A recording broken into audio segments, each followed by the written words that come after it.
ክርስቶስ አማላጅ ነው ከሚለው ቃል ይልቅ እኔ ሊቀ ካህን ነው የሚለው መጠቀም እወዳለሁ።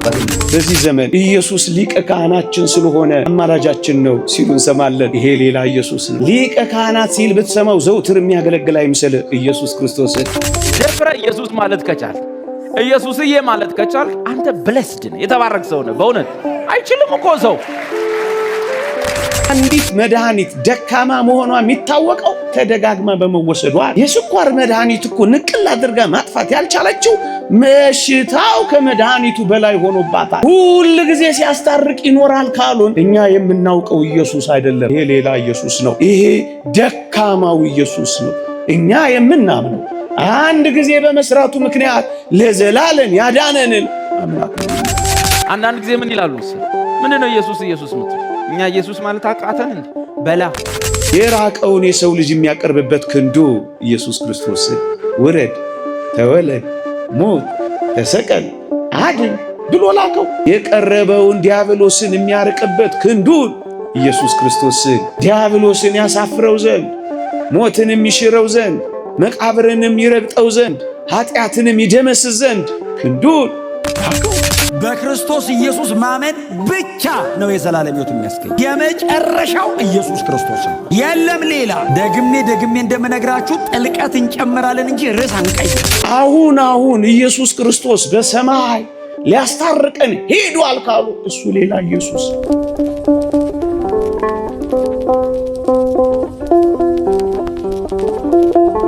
የእግዚአብሔር ልጅነታችንን ብናጣ የሰው ልጅ ራሱ ሆኖ መጣ።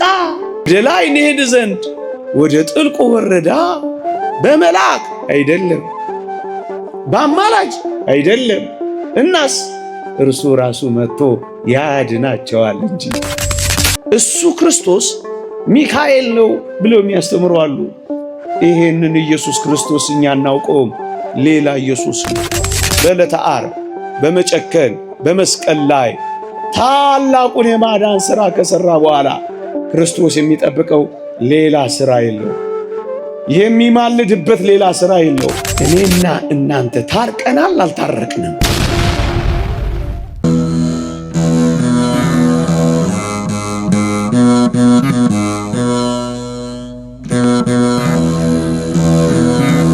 በስመ አብ ወወልድ ወመንፈስ ቅዱስ አሃዱ አምላክ አሜን። በስመ አብ ወወልድ ወመንፈስ ቅዱስ አሃዱ አምላክ አሜን። ክቡር አባታችን ሊቀ ሊቃውንት ቆሞስ አባ ጦመ ልሳን የገዳማችን አስተዳዳሪ፣ ክቡር አባታችን መጋቤ ሐዲስ አባ ገብረ ማርያም የገዳማችን የስብከት ወንጌል ኃላፊ፣ ክቡራን ሊቃውንተ ቤተ ክርስቲያን፣ መምህራን ወንጌል፣ ዘማሪያን፣ የተወደዳችሁ የሰንበት ትምህርት ቤት ደቀ መዛሙርት፣ ምዕመናንና ምዕመናት በልዑል እግዚአብሔር ስም እንደምን አመሻችሁ? እንደምን አላችሁ? አሜን። በቸርነቱ የጠበቀን በአጸደ መቅደሱ የሰበሰበን ልዑለ ባሕርይ አምላካችን እግዚአብሔር ዘላለማዊ ስሙ የተመሰገነ ይሁን። ለቀደምት አበው ለነቢያት፣ ለቅዱሳን ሐዋርያት፣ ለሐዋርያውያን አበው ለሊቃውንት የገለጸውን ጥበብና ምስጢር ለሁላችንም ይግለጽልን። ከዚህች ዕለት ይልቁንም ከመልአኩ ከቅዱስ ገብርኤል በረከት ረድኤት ለሁላችንም ያሳትፈን። ሰምተን ለመጠቀም እግዚአብሔር ይርዳን። አጠር ላለች ደቂቃ የእግዚአብሔርን ቃል እንማራለን። ራቅ ካለ ቦታ የምትበቱ እንደምትበዙ በማመን ላለማስመሸት የተወሰነች ደቂቃ የእግዚአብሔርን ቃላት አስታውሳችኋለሁ። እግዚአብሔር ቢፈቅድ ትምህርት ነው የምንማረው። ብዙ ይርቅባችኋል ብዬ አላስብም። ግን አንድ ቁም ነገር ጨብጠን እንድንሄድ ስለፈለግ በአንድ ርዕሰ ጉዳይ ላይ አቆያችኋለሁ። የምንማርበት የትምህርታችን ርዕስ ሌላ ኢየሱስ በሚል ርዕስ ይሆናል።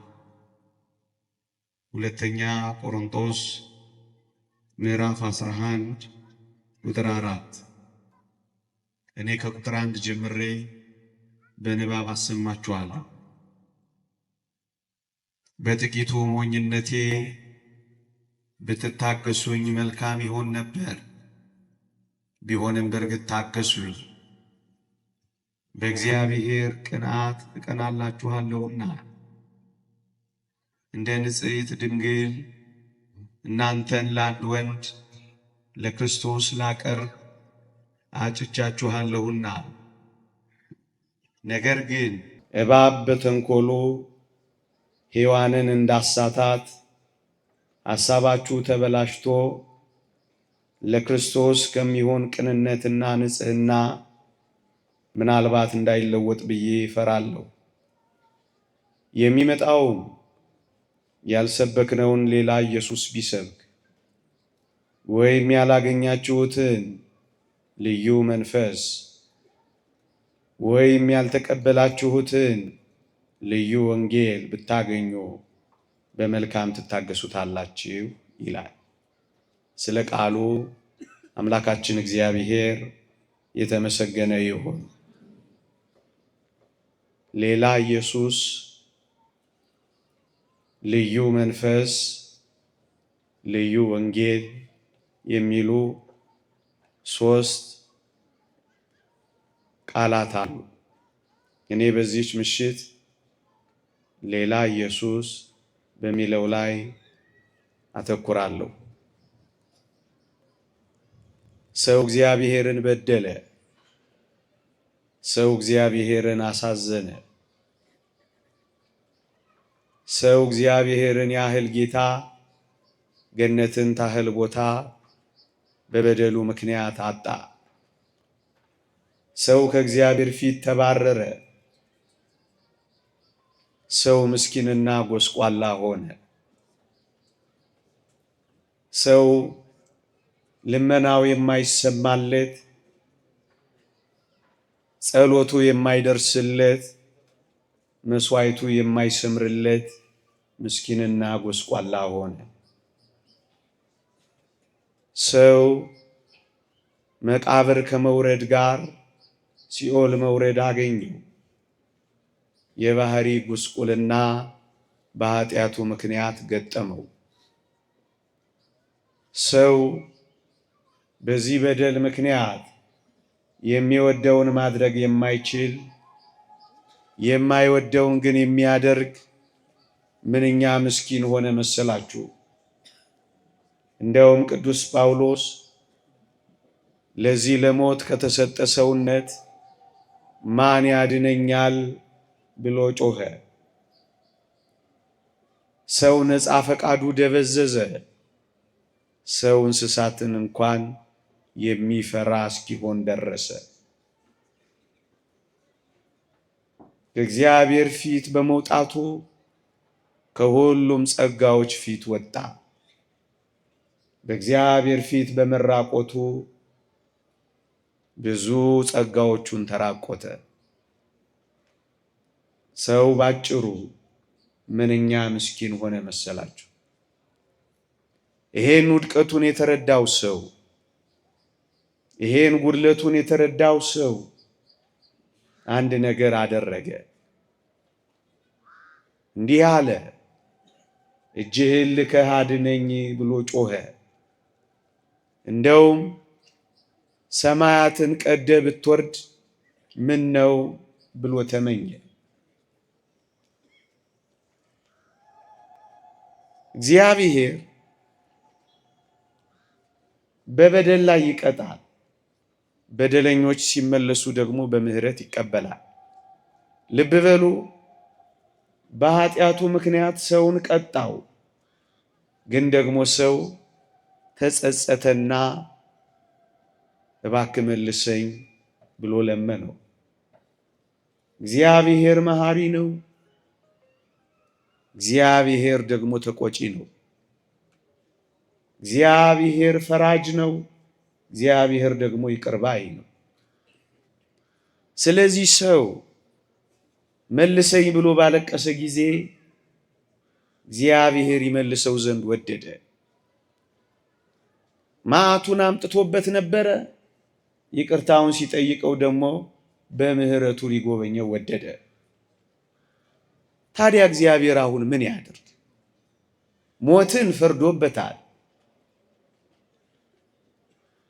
ሲኦል እንዲገባ አድርጎታል። ግን ደግሞ አሁን ሰው እባክህ ታረቀኝ ብሎ ደጅ መጥናት ይዟል። ታዲያ እግዚአብሔር ምን ያድርግ?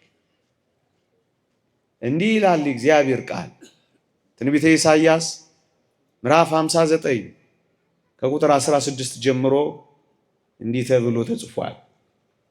እግዚአብሔር አየ፣ ፍርድም ስለሌለ ተከፋ፣ ሰውም እንደሌለ አየ፣ አዘነ፣ ወደ እርሱ የሚማልድ እንደሌለ ተመለከተ ይላል። ልድገመው። እግዚአብሔርም አየ፣ ፍርድም እንደሌለ ተመለከተ፣ ሰውም እንደሌለ አየ፣ ወደ እርሱም የሚማልድ እንደሌለ ተረዳ፣ ተደነቀ ይላል። እግዚአብሔር ምድርን አያት። ሰውን የሚያድነው ከሰው ወገን ያለ እንደሆነ እግዚአብሔር ሰው ፈለገ። ግን ምን ይላል? ሰውን የሚያድነው ሰው የለም አለ። ሰውን የሚቤዠው ሰው የለም አለ።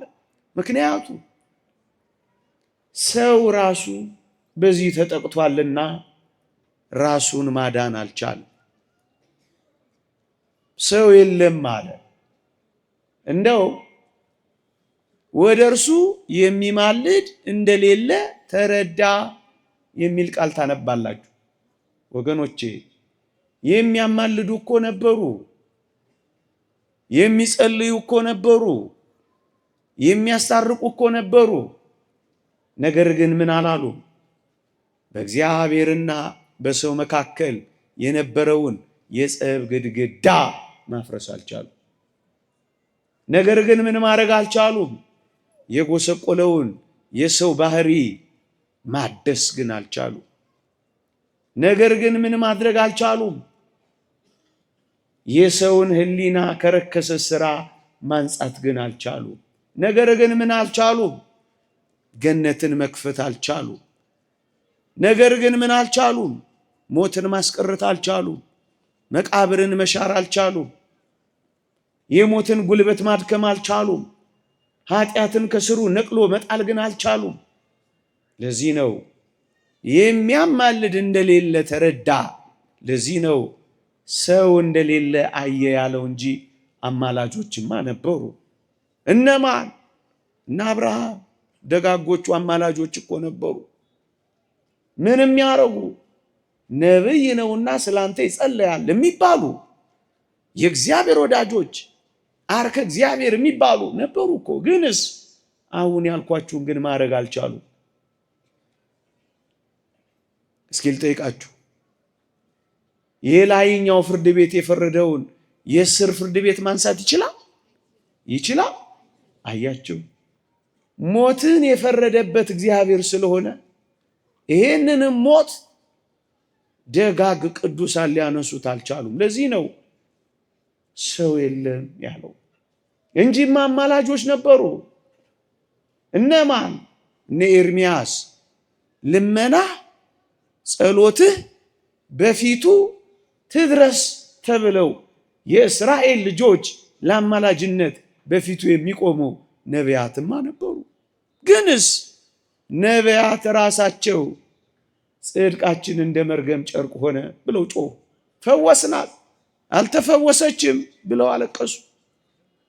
ነቢያት ራሳቸው ደጋግ ቅዱሳን ራሳቸው በቃል ኪዳን በረድኤት ይጠበቃሉ እንጂ በእውነት ሲኦልን መበዝበዝ አልቻሉ። የተፈረደበትን ሞት ማስወገድ አልቻሉ። ሰው የለም የሚለው ለዚህ እንጂ አማላጆችማ ነበሩ። እነማን? እነ ኢዮብ እኮ ነበሩ። ባሪያዬ ኢዮብ ስለናንተ ይጸልያል እኔም ፊቱን እመለከታለሁ የሚባሉ እንደነ ኢዮብ ያሉ እኮ ቅዱሳን ነበሩ። ግን ምን ማድረግ አልቻሉ? አሁን ያልኳችሁን ማድረግ አልቻሉ። ገነትን መክፈት አልቻሉ።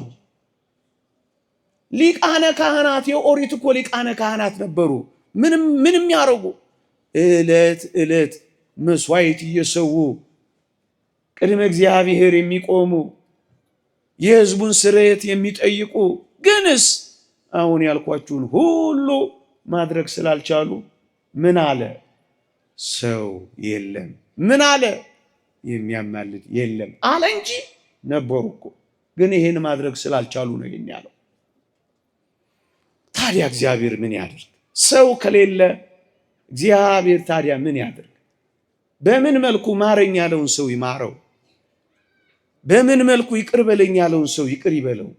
የራቀውን የሰው ልጅ የሚያቀርብበት ክንዱ ኢየሱስ ክርስቶስን ውረድ፣ ተወለድ፣ ሞት፣ ተሰቀል፣ አድን ብሎ ላከው። የቀረበውን ዲያብሎስን የሚያርቅበት ክንዱን ኢየሱስ ክርስቶስን ዲያብሎስን ያሳፍረው ዘንድ፣ ሞትንም ይሽረው ዘንድ፣ መቃብርንም ይረግጠው ዘንድ፣ ኃጢአትንም ይደመስስ ዘንድ ክንዱን ላከው። ክንዱን ላከው። ታዲያ ምን አደረገ? ልጁ መጣ። ሰው ሲያጣ ራሱ መጣ። ወደ ላይ የሚወስደን ስናጣ ወደ ታች መጣ። የእግዚአብሔር ልጅነታችንን ብናጣ የሰው ልጅ ራሱ ሆኖ መጣ። ወደ ላይ እንሄድ ዘንድ ወደ ጥልቁ ወረዳ። ጻድቃን እንባል ዘንድ ከኃጢአት ጋር ከኃጥአን ጋር ተቆጠራ። ራሱ ልጁ ራሱ መጣ።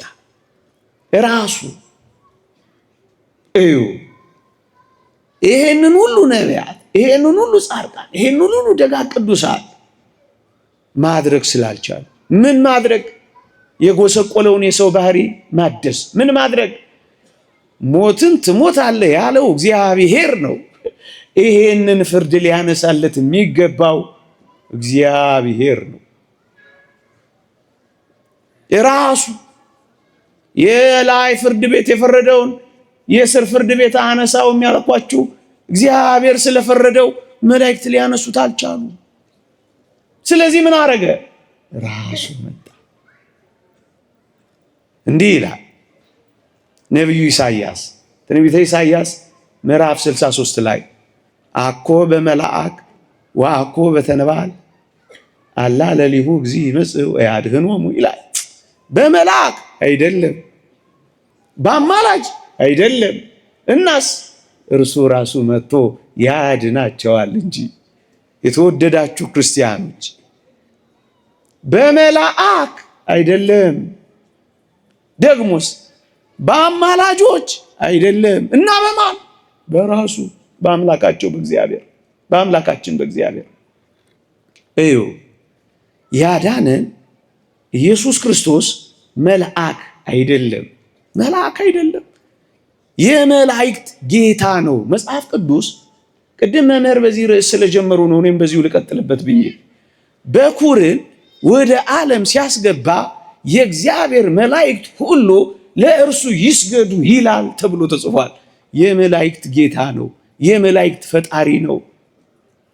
አንዳንዶች እሱ ክርስቶስ ሚካኤል ነው ብለው የሚያስተምሩ አሉ። ይሄንን ኢየሱስ ክርስቶስ እኛ እናውቀውም፣ ሌላ ኢየሱስ ነው። ይሄን በምን ታረጋግጣላችሁ? ቅድም ካልኳችሁ በርካታ ቃላት በላይ በምን ማረጋገጥ ትችላላችሁ መሰላችሁ? ያለፈው ሰንበት ዲያቆኑ ያነበበውን ንባብ ሰምታችሁ ከሆነ በመላእክት አለቃ ድምፅ ከቅዱሳን ጋራ ክርስቶስ ይመጣል የሚለውን የቅዱስ ጳውሎስ የተሰሎንቄ መልእክት ምዕራፍ 4 ተነቧል። እዩ በዕለተ ምጽአት ቅዱስ ሚካኤል መለከት እየነፋ ኢየሱስ ክርስቶስ ይገለጣል የሚለው ቃሉ። ሚካኤል ኢየሱስ ክርስቶስ ከሆነ ኢየሱስ ክርስቶስም ቅዱስ ሚካኤል ከሆነ እንዴት በአንድ ጊዜና በአንድ ቦታ በአንድ ቅጽበት ሁለቱንም ሊሆን ይችላል? ኢየሱስ አያችሁ፣ ቅዱስ ሚካኤል ሌላ ነው፣ ኢየሱስ ክርስቶስ ደግሞ ሌላ ነው። በመላእክ አይደለም። ደግሞስ በአማላጅ አይደለም ሜዳን ነው። እናስ በራሱ የመጣው አማላጅ ካልሆነ የተወደዳችሁ ክርስቲያኖች ሆይ የሄደው እንዴት አማላጅ ሊሆን ይችላል? ያዳነን አማላጅ ካልሆነ ይልቁንም ራሱ እግዚአብሔር ሥጋውን ቆርሶ ደሙን አፍሶ በተለየ አካሉ ሰው ሆኖ ያዳነን ከሆነ ራሱ ያዳነን ከሆነ እንዴት ነው አማላጅ ያዳነን የምንለው? አማላጁ አይደለም ያዳነን፣ ራሱን ያዳነን። ራሱ ያድናቸዋል። ነብዩ ዮሴም ተናግሯል። ሁለቱን የይሁዳ ከተሞች እምራቸዋለሁ፣ በሰይፍ ግን አይደለም፣ በሰልፍ ግን አይደለም፣ በአምላካቸው በእግዚአብሔር ያድናቸዋለሁ እንጂ ይላል። ራሱ ነው መጥቶ ያዳነ። ምክንያቱም እኛ ወደ ላይ መሄድ አልቻልንም። ምክንያቱም እኛ ተጠያቂዎች ሆነን ራሳችንን ነፃ ማውጣት አልቻልንም። ማን አዳነን? ራሱ መጣ። ለምን መጣ? ባጭሩ ምን ሊያደርግ መጣ? ባጭሩ አጠር አድርጌ ስለሆነ ትንሽ ታግሳችሁ ስሙኝ። ንዑድ ክቡር የሚሆን ሐዋርያ ጳውሎስ በኤፌሶን መልእክት ምዕራፍ 2 እንዲህ ይላል። ለምን መጣ ታዲያ? ክርስቶስ ለምን መጣ? የመጣበትን ምክንያት ተነጋግረናል። ለምን ራሱ እንደመጣ አይተናል። የመጣበት ምክንያትስ ምንድነው? 4 ነጥቦችን፣ በርካታ ነጥቦች ቢኖሩም 4 ነጥቦችን ግን ቅዱስ ጳውሎስ በግልጽ ያስቀምጣል። አንደኛ ሰላምን ያደርግ ዘንድ። ምክንያቱም ጸብ ነበራ። ትንቢተ ኢሳይያስ ምዕራፍ 59 ስትመለከቱ የጸብ ግድግዳ እንደነበረ ይገልጽልናል። ፊታችሁን እንዳያይ በደላችሁ ከልሎታል ይላል። ድምፃችሁን እንዳይሰማ በደላችሁ ጆሮን ከልሎታል ይላል። የጸብ ግድግዳ ነበረ። እሱን ሰላም ያደርግ ዘንድ መጣ ይላል። አንድ። ሁለተኛ ሰላምን ያደርግ ዘንድ ጥልን ይገድል ዘንድ ይላል። ሰላምን የሚያደርገው ጥልን ገሎ ስለሆነ በመስቀሉ በቤዛነቱ ጥልን ይገድል ዘንድ መጣ ይላል። ሶስተኛ አንድን አዲስን ሰው በራሱ ይፈጥር ዘንድ መጣ ይላል። ትንሽ ይቆየኝ፣ ይሄ መለስበታለሁ። አራተኛው ሁለቱን በአንድ አካል ከእግዚአብሔር ጋር ያስታርቅ ዘንድ መጣ ይላል። ሰላምን ያደርጋል፣ ጥልን በመስቀሉ ይገላል፣ አንድን አዲስን ሰው በራሱ ይፈጥራል። ለማስታረቅ መጣ። ተጣልተን ነበራ፣ ርቀን ነበር ለማቅረብ፣ ተጣልተን ነበር ለማስታረቅ፣ ተለያይተን ነበር አንድ ለማድረግ መጣ። እዚህ ጋር ጥያቄ ልጠይቃችሁ፣ እናንተ አትታዩኝም፣ ከሰማችሁኝ ልጠይቃችሁ። እኔና እናንተ ታርቀናል አልታረቅንም? ጌታችን ሰው በመሆኑ ስጋውን በመቁረሱ ደሙን በማፍሰሱ ቤዛ በመሆኑ ካሳ ሆኖ በመሰጠቱ ራሱን መጠወተ ርዕስ ራሱን በመስጠቱ ታርቀናል አልታረቅንም? ኧረ ጮክ በሉልኝ። ታርቀናል አልታረቅንም? አባት ብለን የምንጮህበትን የልጅነት መንፈስ አግኝተናል አላገኘንም? ገነት ተከፍታልናለች አልተከፈተ? የልጅነት ጸጋን ተሰጥቶናል አልተሰጠንም? ብንጣራ እንሰማለን አንሰማም? ብናንኳኳ ይከፈትልናል አይከፈትልንም? ታርቀናል አልታረቅንም? ታርቀናል። እዚህ ጋር አንድ ነጥብ ላስይዛችሁ። ኢየሱስ ክርስቶስ የጀመረው ያልጨረሰው፣ የሞከረው የፎረሸው ምንም እርቅ የለም። ሁሉንም እርቅ አስታርቋል፣ ታርቀናል። አሁን ኢየሱስ ክርስቶስ በሰማይ ሊያስታርቀን ሄዷል ካሉ እሱ ሌላ ኢየሱስ። አሁን በሰማይ ገና ያላስታረቀው ሌላ እርቅ እንዳለ ሁሉ ለማስታረቅ ገብቷል የሚሉን ከሆነ እሱ ሌላ ኢየሱስ ነው። ምክንያቱም እኛ ምን ብለናል? በሞቴ ምን ብለናል? ታርቀናል። ማስረጃ አለን።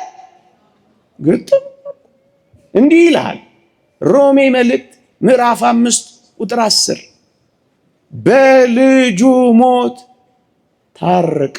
በምን በሞቱ ታረቅ። ታርቀናል። እንግዲህ ያው ታረቅን ካልክ አሁን በምንበድለው በደልስ እንጣላ የለ? አሁን ታዲያስ በምን እንታረቃለን? ክርስቶስ እንደገና ለኛ፣ እንደገና ለኢዮብ፣ እንደገና ለአልማዝ፣ እንደገና ለከበደ የማስታረቅን ስራ ለመስራት ወደ ሰማይ ሄደ የሚሉን ከሆነ ይሄ ሌላ ኢየሱስ ነው። ታዲያ በምን እንታረቃለን? ይሄው ንስሐችን ኃጢአታችንን ይቅር ሊለን ከአመፃችን ሁሉ ሊያነጻን የታመነና ጻድቅ ነው ይላል። ኃጢአታቸውን ይቅር ያላችኋቸው ይቅርላቸዋል፣ ያዛችሁባቸው ተይዞባቸዋል።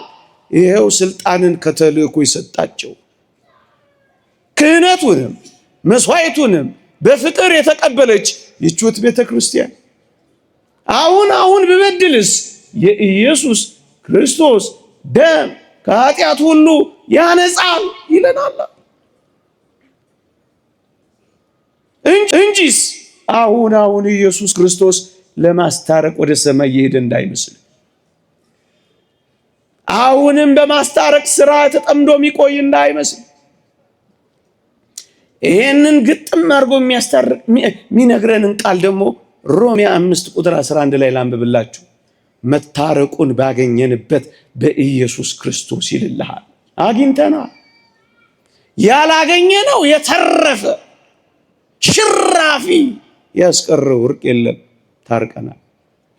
ሁለቱን በአንድ አካል ያስታርቅ ዘንድ መጣ፣ ጨረሰ። የት ላይ? በልጁ ሞት። ሞቱ የት ላይ? መስቀል ላይ።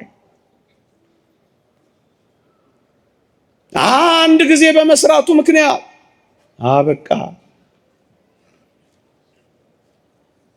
በረከቱ ትደርብንና ሊቁ ቅዱስ ዮሐንስ አፈወርቅ እንዲህ ይላል፣ ብርቱ መድኃኒት አንድ ጊዜ በመደረጉ ምክንያት ጽኑ የሆነውን ደዌ ያድናል ይልና፣ ደካማ መድኃኒት ግን ተደጋግማ በመደረጓ ደካማ መድኃኒት መሆኑ ይታወቃል ይላል።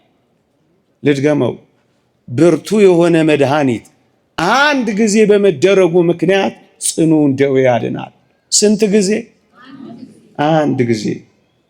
ብርቱ የሆነ ኢየሱስ ክርስቶስ አንድ ጊዜ ሰው በመሆኑ፣ አንድ ጊዜ መስዋዕት ሆኖ በመቅረቡ፣ አንድ ጊዜ ራሱን በመስጠቱ፣ አንድ ጊዜ መከራ በመቀበሉ፣ አንድ ጊዜ በመስራቱ ጽኑ የሆነውን ደዌያችንን፣ ኃጢአቱን፣ ጉስቁልናውን፣ ሞቱን በሙሉ አንድ ጊዜ ነቀለልን። ኢየሱስ ክርስቶስ ብርቱ ነው ደካማ ነው? ብርቱ ነው ደካማ ነው? የተወደደች ቅድስት ድንግል እንዲህ አለች፣ ብርቱ የሆነ እርሱ በእኔ ታላቅ ሥራ አድርጓልና። ብርቱ ደካማ ኢየሱስ ክርስቶስ። ይኸውላችሁ አንዲት መድኃኒት ደካማ መሆኗ የሚታወቀው ተደጋግማ በመወሰዷ ነው። የስኳር መድኃኒት እኮ ንቅል አድርጋ ማጥፋት ያልቻለችው በሽታው ከመድኃኒቱ በላይ ሆኖባታል። ደካማ መድኃኒት ናት። ድካሟ በምን ይታወቃል? ሁል ጊዜ በመወሰዷ። ሁል ጊዜ ሲያስታርቅ ይኖራል ካሉን እኛ የምናውቀው ኢየሱስ አይደለም። ይሄ ሌላ ኢየሱስ ነው። ይሄ ደካማው ኢየሱስ ነው። እኛ የምናምነው አንድ ጊዜ በመስራቱ ምክንያት ለዘላለም ያዳነንን አምላክ ነው የምናምነው። ደካማ ኢየሱስ እኛ እናውቅ።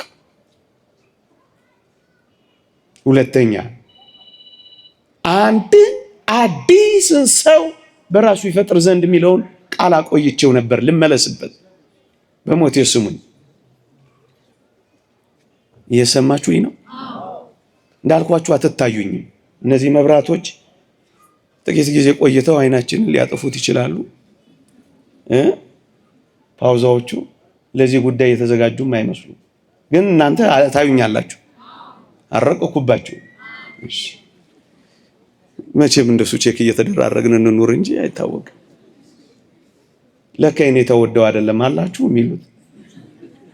እየሰማችሁ ነው? ሰላምን ያደርግ ዘንድ ጥልን በመስቀሉ ይገል ዘንድ አንድን አዲስን ሰው በራሱ ይፈጥር ዘንድ ካለ በኋላ ሁለቱን በአንድ አካል ያስታርቅ ዘንድ የሚለው ቃል ላይ ነው። አሁን ልመለስበት። ምን የሚለው ቃል ላይ? አንድን አዲስን ሰው በራሱ ይፈጥር ዘንድ የሚለው ጥቂት ላስታውሳችሁና ወደምፈልገው የትምህርት ማዕከል ገብቼ ያጠናቀቃለሁ። ኢየሱስ ክርስቶስ ሰው ሆኖ የተገለጠው አንዱ ተልእኮ እኔና እናንተን በአዲስ ፍጥረት ለመፍጠር ነው። እየሰማችሁኝ ነው? አንድን አዲስን ሰው በራሱ ይፈጥር ዘንድ ይላል። እዩ ሊቃውንት እንዲህ ይላሉ። ጥንተ ፍጥረት የሚሉት የመጀመሪያው የሰው ልጅ የተፈጠረበትን ዓርብ ነው። እሱ ምን ይባላል? በጥንተ ፍጥረት ይባላል። የመጀመሪያው ፍጥረት ይባላል። ሁለተኛው ፍጥረት የሚባለው ደግሞ በኃጢአት ጎስቁለን ባህሪያችን አድፎ ጎድፈን በነበረበት ዘመን በአዲስ ኪዳን ክርስቶስ ሰው ሆኖ በዕለተ ዓርብ በመስቀል ላይ የፈጠረን አዲስ ተፈጥሮ ነው። ያኛው ጥንተ ተፈጥሮ፣ ይሄ ደግሞ አዲስ ተፈጥሮ። የት ላይ? መስቀል ላይ። እሷ ዕለተ ዓርብ ናት። እዩ በመጀመሪያው ዕለተ ዓርብ በጥንተ ተፈጥሮ ፈጠረ። በሁለተኛው ዓርብ በአዲስ ተፈጥሮ ፈጠረ። በመጀመሪያው ጥንተ ተፈጥሮ አፈር ዘግኖ ፈጠረ። በአዲስ ተፈጥሮ ችንካር በእጁ ተክሎ ፈጠረ። በመጀመሪያው ተፈጥሮ በአፉ ውስጥ ትንፋስ እፍ ብሎ ፈጠረ። በሁለተኛው በአዲስ ተፈጥሮ መራራ ሐሞት ተጎንጭቶ ፈጠረ። ንጽጽሩ እንደዚህ ነው። ይሄንን ደግሞ በደንብ ማረጋገጥ ከፈለጋችሁ እዛው ኤፌሶን መልእክት ምዕራፍ 2 ቁጥር 10 ላይ መልካሙን ሥራ ለማድረግ በኢየሱስ ክርስቶስ ተፈጠርን። እንዴ ፈጣሪያችን ነው ኢየሱስ ክርስቶስ። ነቢይ ብቻ አይደለም፣ መምህራችን ብቻ አይደለም። ወደ ሰውነታችን ገብቶ የተዋሃደን ፈጣሪያችን ነው። ከነቢያት በላይ የነቢያት አምላክ ነው። ከማጋ ታወዳድሩታላችሁ? እሱ ከነቢያት ይበልጣል። ከሙሴ ይበልጣል። ከኢያሱ ይበልጣል። ማን ይወዳደረዋል? ማን ይፎካከረዋል? ራሱን የቻለ ሰፊ ትምህርት አለው እንጂ እንደ ሙሴ ፊቱን ሲሸፈን የማያበራ አይደለም። ልብሱ እንኳን ያንጸባርቃል። ከሙሴ በላይ ነው። ሙሴ ጫማን አውልቅ ነው የተባለው። ክርስቶስ የጫማውን ጠፍር እንኳን መፍታት የማይቻል ነው። ከሙሴ በላይ ኤልያስ በእሳት ሰረገላ ያረገ ነው። ኢየሱስ ክርስቶስስ እሳት የሚባላ እሳት፣ ልብሱ እሳት ነው። ሊቀርቡት የማይቻል ብርሃን ነው። መጎናጸፊያውን ሰጥቶ ከሄደው ከቅዱስ ኤልያስ በላይ ስጋውንና ደሙን ሰጥቶን የሄደ እሱ በላጭ ነው። ማን ነው ነቢይ ብቻ የሚያደርገው? ኢየሱስ ክርስቶስ ፈጣሪያችን ነው። መልካሙን ሥራ ለማድረግ በኢየሱስ ክርስቶስ ተፈጠርን የሚለው እኮ ለዚህ ነው። የት አንድን አዲስን ሰው በራሱ ይፈጥር ዘንድ። ዓርብን ካነጻጸርን ካልቀረ ቅዳሜስ መነጻጸር አይገባው? ገባው። እግዚአብሔር በጥንተ ተፈጥሮ ዓርብ ዕለት ሥራ ከሠራ በኋላ ቅዳሜ ዕለት የጠበቀው ማረፍ ነው። የእግዚአብሔር ቃል ከሥራው ሁሉ አረፈ ነው የሚለው። ከሰራ በኋላ በጥንተ ፍጥረት ዓርብ ከሰራ በኋላ ቅዳሜ አረፈ ነው የተባለው። ለጌታችን ለመድኃኒታችን ለኢየሱስ ክርስቶስ ይህን ንጽጽር ስንቀጥለው ምን እናገኛለን ካላችሁ፣ በዕለተ ዓርብ በመጨከን በመስቀል ላይ ታላቁን የማዳን ሥራ ከሰራ በኋላ ክርስቶስ የሚጠብቀው ሌላ ሥራ የለው። የሚማልድበት ሌላ ሥራ የለው። የሚቃትትበት ሌላ ሥራ የለው። የሚያገለግልበት ጽዋ ይዞ ደም የሚረጭበት በሰማይ ሌላ ሥራ የለው። በአባቱ ፊት የሚቆምበት ሌላ ሥራ የለው። ማር ይቅር በል እያለ የሚለምንበት ሌላ ሥራ የለው። ምንድን ነው? ማረፍ። ይሄን ልታረጋግጥልን ትችላላችሁ? አዎ። ምን ይላል? አንድ አስደናቂ ቃል አንብብላችሁ። እንዲህ ይላል፣ ማረፉን የምናረጋግጠው በምንድን ነው ካላችሁ፣ አጭር መልስ በመቀመጡ ነው። እሱን ማረጋገጫ አለን። አዎ። እንዲህ ይላል፣ ሊቀ ካህናት ሁሉ ዕብራውያን 10:11 ሊቀ ካህናት ሁሉ ዕለት ዕለት እያገለገለ ኃጢአትን ሊያስወግዱ ከቶ የማይችሉትን እነዚያን መስዋዕቶች እያቀረበ ቆሟል ይላል። ይህ ስለ ኦሪቱ ሊቀ ካህናት ቅዱስ ጳውሎስ ተናግሮታል። በኦሪት የነበሩ ጊዜያዊ ስርየት የሚያሰጡ የኦሪት ሊቃነ ካህናት ዕለት ዕለት ሁል ጊዜ ይሰሩ ነበር። ለምን? ኃጢአትን ማስወገድ ስላልቻሉ ነው። በዚህ ምክንያት ምን አደረጉ? ብዙ መስዋዕት መሰዋት ግድ ሆነባቸው። ግድ የሆነባቸው ብዙ መስዋዕት ለመሰዋት ምን ማድረግ ተጠበቀባቸው? ይቆሙ ነበራ። ሊቀ ካህናት ሁሉ ዕለት ዕለት እያገለገለ ኃጢአትን ሊያስወግዱ ከቶ የማይችሉትን እነዚያን ብዙ መስዋዕቶች እያቀረበ ቆሟል። የኦሪቱ ሊቀ ካህናት። ለምንድን የቆመው? ስራ ስላለበት። ለምን? ኃጢአት ስላልተወገደ። ለምን? ስራው ስላልተፈጸመ። ለምን? ፍጡር ስለሆነ። በቃ አሁን ንጽጽሩን ይቀጥላል። ንዑድ ክቡር የሚሆን ሐዋርያ ጳውሎስ ደገኛይቱ በሆነች በዕብራውያን መልእክቱ ምዕራፍ 10 ቁጥር 11 እርሱ ግን አለና ክርስቶስን አመጣው። ማን? እርሱ ግን። እርሱ ማን ነው? የአዲስ ኪዳኑ ሊቀ ካህናት። ምን አደረገ? እርሱ ግን አንድን መስዋዕት። ስንት መስዋዕት? እነዚያ ብዙ የሆኑት ለምንድን ነው? ኃጢአት ማስተስረይ ስላልታቻለው። እሱስ አንዱ መጠጥ በቃኝ፣ አንዱ ይበቃናል። ምኑ? ደሙ፣ ስጋው። አንዱ በቃኝ። ዳዊት ነው ያለው፣ አንዱ በቃኝ። የሆነ ስራ ሰራ። እርሱ ግን አንድን መስዋዕት። ስንት መስዋዕት? እነዚያ ብዙ። እሱስ አንድን መስዋዕት ለዘለዓለም አቅርቦ፣ አንድ ለዘላለም ሰርቶ አንድ መስዋዕት ለዘላለም አቅርቦ በእግዚአብሔር ፊት ተቀመጠ ይላል። ያኛውስ ሁል ጊዜ ስለሚሰራ ቆመ። ይሄኛውስ አንዴ ስለሰራ ዳግመኛ እየደጋገመ ስለማይሰራ። ለምን? የባህሪ አምላክ ስለሆነ። ያኛውስ ፍጡር ስለሆነ። ይሄኛው ተቀመጠ፣ ያኛውስ ቆመ። ማረፉን በምን አረጋገጠን? በመቀመጡ ነው። መቀመጥና መቆም ምንድን ነው? እኔ አይደለም ተረጉምላችሁ።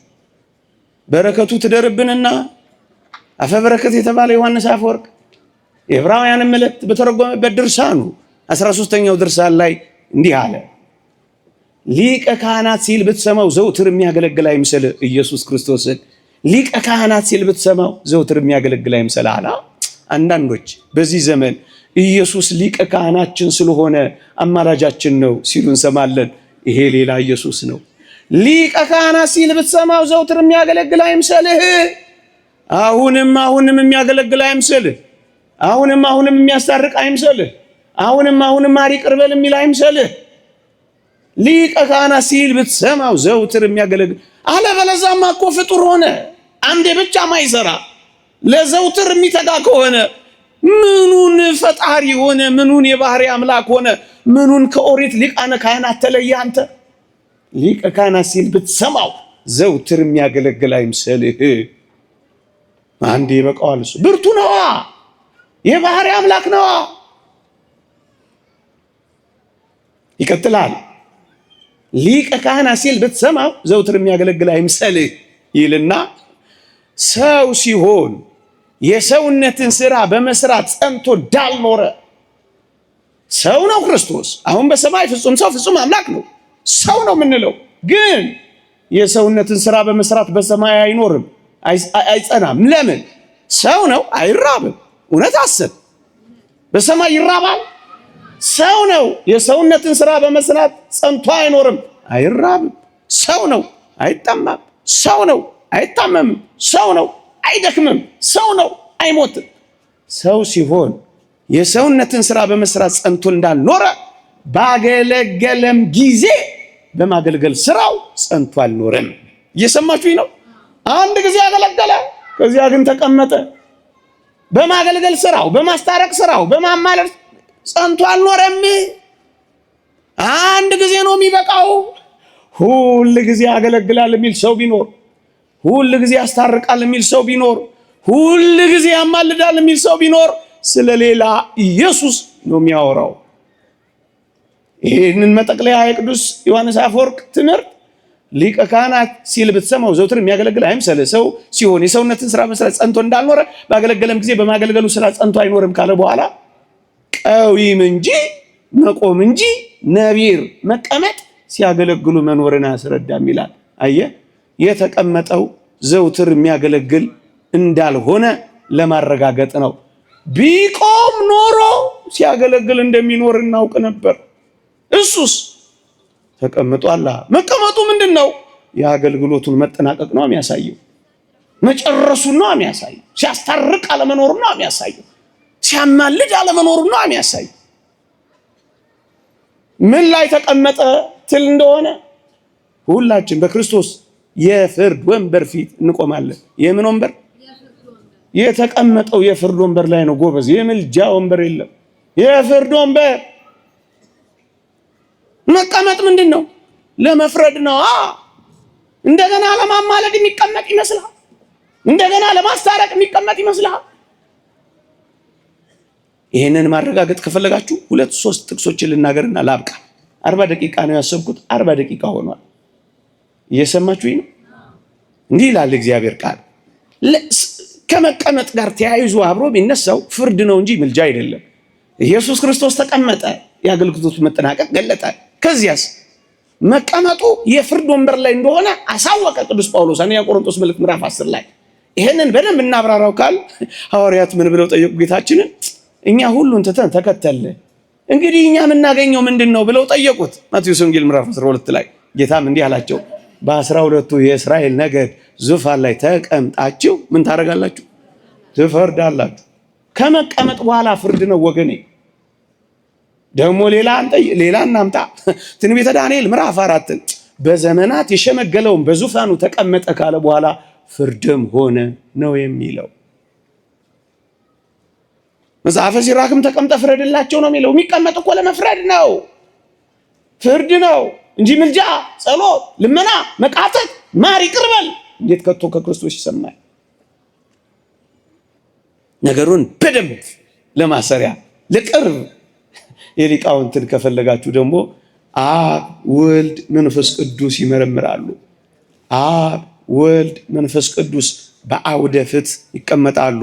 አብ ወልድ መንፈስ ቅዱስ ይፈርዳሉ፣ ይመረምራሉ፣ ይቀመጣሉ፣ ይፈርዳሉ። ያዳነን የባህሪ አምላክ ስለሆነ ሁል ጊዜ ሲሰራ አይኖርም። አንድ ጊዜ መስራት ብቻ ይበቃል። አንድ ጊዜ ደጋግሞ ያስታርቃል፣ ደጋግሞ ያማልዳል፣ ደጋግሞ ይለምናል፣ ደጋግሞ ሌላ ኢየሱስ ነው እኛ ማናውቅ። እንደዚህ ያለውን ኢየሱስ ቤተክርስቲያን አታውቅ። አንድ ጊዜ መስራት ብቻ ይበቃል። ምሳሌ ለመስልና ላቅ የአባቶቻችን ምሳሌ ነው፣ የራሴ አይደለም፣ የራሴ አይደለም። የስነ መለኮት ምሁራን አካላዊ ቃል የእግዚአብሔር ቃል የሚሰራውን ስራና የፍጡር ቃል የሚሰራውን ስራ ለይተው በደንብ ያስተምራሉ። የፍጡራን ቃላት ማለት የሰው ልጆች ቃላት፣ ይሄኔና እናንተ የምንናገረው ቃላት የእንስሳት ቃላት፣ የመላእክት ቃላት በርፎሪኮን አተርጋውን ብለው አባቶቻችን የሚያብራሯቸው የፍጡራን ቃላት ዝረዋን ቃላት ናቸው። አንድ ጊዜ ከሰሩ በኋላ ደጋግሞ መስራት ይጠበቅባቸዋል። ለዚህ ነው ቅዱሳን ጻድቃን አማላጆች ናቸው የምንለው። ለዚህ ነው መደበኛ ስራቸው ነው ይነሱ። ክርስቶስስ ካላችሁኝ ስግው ቃል፣ ሰው የሆነ ቃል፣ አካላዊ ቃል ሰው በመሆኑ አዲስ ስም ወጥቶለታል። ስግው ቃል በመጀመሪያ ቃል ነበረ፣ ቃልም በእግዚአብሔር ዘንድ ነበረ፣ ቃልም እግዚአብሔር ነበረ። ቁጥር 14 ዮሐንስ ወንጌል ምዕራፍ 1 ነው ማነበው። ቁጥር 14 ቃልም ስጋ ሆነ ይላል። እግዚአብሔር የሆነው ያ ቃል ስጋ ሆነ፣ ሰው ሆነ ማለት ነው። ብዙ ማብራሪያ ያለው እኔ አጠር ላድርገው። ሰው ሆነ። ይህ ስግው ቃል አዲስ ስም ወጣለ። ስግው ቃል የሚባል ለምሳሌ ከሰል አለ፣ እሳት ደግሞ አለ። ከሰሉ እሳቱ ሲገባ ምን ይባላል? እህቶች፣ እናቶች ተውት እናንተ ወንዶቹ ነገሩ እንግዲህ የለም እነሱ ተሰውታል መሰለኝ። ምን እሰይ አኮራችሁ። ፍም ነው የሚባለው ሰምታችኋል? አዲስ ስም ነው የሚወጣለት አይደለ? ፍም ነው። እሳት ይባላል፣ ከሰል ይባላል፣ ምን ይባላል? ፍም። አካላዊ ቃል አለ፣ ስጋ አለ። ሲዋሃድ ስግው ቃል የሚል ስም ወጣለት። እዩ፣ አካላዊ ቃል ፈጣሪ የሆነው ቃል እየሰማችሁ ይለው ፈጣሪ የሆነ ቃል ነው። ዓለሞች ሁሉ በእግዚአብሔር ቃል እንደተዘጋጁ እናውቃለን ይላል። ፈጣሪ የሆነ ቃል ነው። ይሄ ቃል አንድ ጊዜ መስራት ይበቃዋል እንጂ ሁል ጊዜ እየደጋገመ አይሰራም። ምክንያቱም ፈጣሪ የሆነ ነው።